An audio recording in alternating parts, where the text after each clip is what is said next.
I would like to improve my English. I would like to improve my English. याचा अर्थ आहे की मला माझं इंग्लिश इम्प्रूव्ह करायला आवडेल.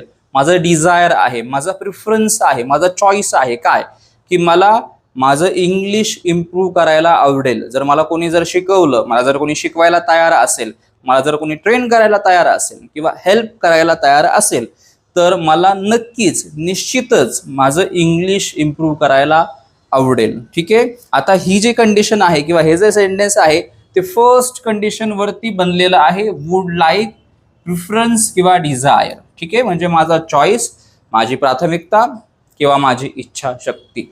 ठीक आहे. माझी इच्छा आहे ती गोष्ट करण्याची.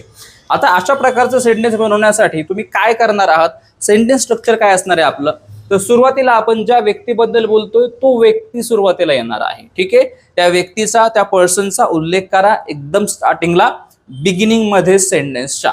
त्याच्यानंतर वुड लाईक यूज करा तुम्ही. ठीक आहे. व्यक्तीच्या नंतर वुड लाईक यूज करा. त्याच्यानंतर टू लागणार आहे. ठीक आहे. म्हणजे वुड लाईक टू. देन पुढे तुम्हाला यूज करायचा आहे तुमचा वर्ब. ओके. काय यूज करायचं आपल्याला, वर्ब यूज करायचा आहे.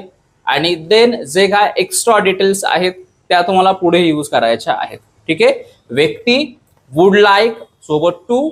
देन तुमची ऍक्शन यूज करा. ऍक्शनचं फर्स्ट टाईप म्हणजे वर्बचा फर्स्ट फॉर्म इथे यूज होणार आहे.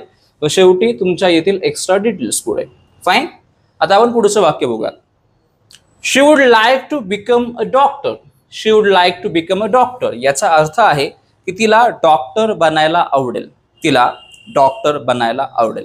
इथं आपण तिचं प्रिफरन्स सांगतोय, तिचं डिझायर सांगतोय की तिची इच्छा शक्ती आहे की तिला डॉक्टर बनायचंय.